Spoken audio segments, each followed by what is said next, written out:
বন্ধু, একেই বলে স্বপ্নের উড়ান, একেই বলে রূপকথার গল্প। তিলক ভার্মার জীবন যেন রূপকথার গল্প। আর সেই রূপকথার গল্পের নায়ক হচ্ছেন বা রাজকুমার হচ্ছেন তিলক ভার্মা। ভারত এবং দক্ষিণ আফ্রিকা সিরিজের আগে তিলক ভার্মা মাত্র 16টি টি-20 ম্যাচ খেলেছিলেন। দলে তিনি নিয়মিত সদস্য ছিলেন না, একবার দলে ঢুকতেন, একবার বেরোতেন। কিন্তু একটা সিরিজ, অর্থাৎ ভারত এবং দক্ষিণ আফ্রিকার মধ্যেকার টি-20 সিরিজ তার জীবনটাকে পুরো বদলে দিল। এই রূপকথার সিরিজের পর তার জীবনটাও যেন রূপকথার গল্পের মতো বদলে গেল। ভারত এবং দক্ষিণ আফ্রিকার মধ্যেকার এই সিরিজে তিলক ভার্মা করলেন 280 রান, যেটা আগে কখনো কোনো ভারতীয় ব্যাটসম্যান কোনো একটা টি-20 সিরিজে কোনো দিনই করতে পারেনি। তিলক ভার্মা পরপর দুটো ম্যাচে দুটো সেঞ্চুরি করলেন এবং তিনি সঞ্জু স্যামসনের রেকর্ডকেও ছুঁলেন। তিলক ভার্মা এই সিরিজে পরপর দুটো ম্যান অফ দ্য ম্যাচ এবং একটা ম্যান অফ দ্য সিরিজও পেলেন। ভাবা যায়, একদম অবিশ্বাস্য সমস্ত রেকর্ড একটা সিরিজেই করে ফেললেন এই তিলক ভার্মা। শুধু তাই নয়, এই সিরিজে অসাধারণ পারফরমেন্স করার পর তিলক ভার্মা টি-20 ব্যাটসম্যানদের যে ক্রমতালিকা আইসিসি বের করেছে তাতে যে জাম্পটা করলেন না, সত্যি কোনো কথা হবে না বস। 72 নম্বর থেকে সোজা 3 নম্বরে। ভাবা যায়,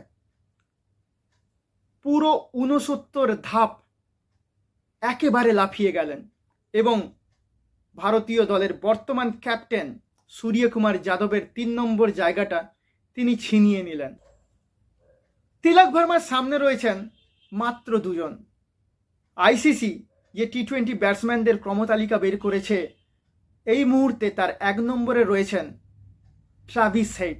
অস্ট্রেলিয়ান এই ওপেনার 855 পয়েন্ট নিয়ে টি-20 ব্যাটসম্যানদের ক্রমতালিকায় 1 নম্বরে রয়েছে। এর ঠিক পরেই 828 পয়েন্ট নিয়ে ইংল্যান্ডের ওপেনার ফিল সল্ট 2 নম্বর স্থানটি ধরে রেখেছেন। এর ঠিক পরে 806 পয়েন্ট নিয়ে ভারতীয় ব্যাটসম্যান তিলক ভার্মা 3 নম্বর স্থানটি দখল করে নিলেন। এর ঠিক পিছনেই রয়েছেন বর্তমান ভারতীয় দলের ক্যাপ্টেন সূর্যকুমার যাদব। মাত্র দুটি ফ্যাক্টর তিলক ভার্মার জীবনকে পুরোপুরি বদলে দিল। ফ্যাক্টর নাম্বার 1, ভারত এবং বাংলাদেশের মধ্যে যখন টি-20 সিরিজ চলছিল, সেই সিরিজে রিয়ান পরাগ চোট পায়। সেই কারণে তিনি দক্ষিণ আফ্রিকা সিরিজে সিলেক্টেড হননি। সেই জায়গায় সুযোগ পেয়েছিলেন তিলক ভার্মা এবং সেই সুযোগকে তিনি যথাযথভাবে কাজে লাগালেন। ফ্যাক্টর নাম্বার 2, ভারতীয় দলের ক্যাপ্টেন সূর্যকুমার যাদব, ভারতের যে টি-20 ব্যাটিং লাইন আপ আছে সেখানে তার জায়গা ছিল 3।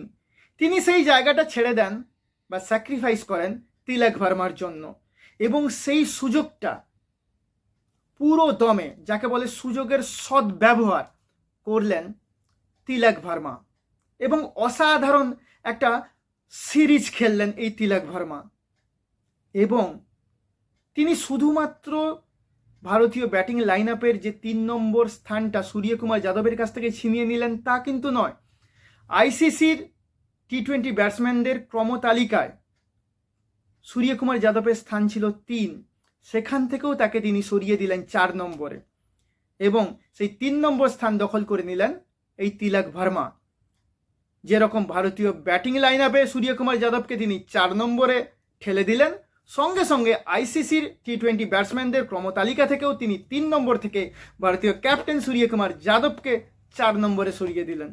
ও মাই গড! ভারতীয়দের জন্য আর একটা সুখবর আছে, তা হলো সমস্ত বিতর্ককে দূরে সরিয়ে দিয়ে ব্যাটে বলে দুরন্ত পারফরমেন্স করে হার্দিক পান্ডিয়া আইসিসি যে টি-20তে অলরাউন্ডারদের ক্রমতালিকা বের করেছে সেখানে তিনি 1 নম্বর স্থানে পৌঁছে গেলেন। দীপেন্দ্র সিং আরি এবং লিয়াম লিভিংস্টোনকে পিছনে ফেলে তিনি 1 নম্বর স্থান দখল করে নিলেন। অথচ এই হার্দিক পান্ডিয়া যখন রোহিত শর্মার জায়গায় মুম্বাই ইন্ডিয়ান্সের আইপিএলে ক্যাপ্টেনশিপ করছিলেন, তখন তাকে বহু মানুষ ছাপরি ছাপরি বলে ক্রিটিসাইজ করেছেন। সেই হার্দিক পান্ডিয়া আবার আইসিসির টি-20 ওয়ার্ল্ড কাপের ফাইনালে শেষ ওভারে দক্ষিণ আফ্রিকার বিরুদ্ধে অসাধারণ বোলিং করে ভারতকে টি-20 ওয়ার্ল্ড কাপ জিততে সহায়তা করেছে। তার এবং তার স্ত্রী নাতাশার জীবন নিয়ে অনেক বিতর্ক দানা বেঁধেছে এবং মিডিয়াতে বহু কথা ছড়াছড়ি হয়েছে। সেই সমস্ত বিতর্ককে দূরে সরিয়ে দিয়ে ব্যাটে বলে দুরন্ত পারফরমেন্স করে হার্দিক পান্ডিয়া কিন্তু আজকে আইসিসির যে অলরাউন্ডারদের টি-20তে ক্রমতালিকা প্রকাশ করেছে সেই তালিকায় কিন্তু 1 নম্বরে উঠে এলেন। সত্যি অসাধারণ।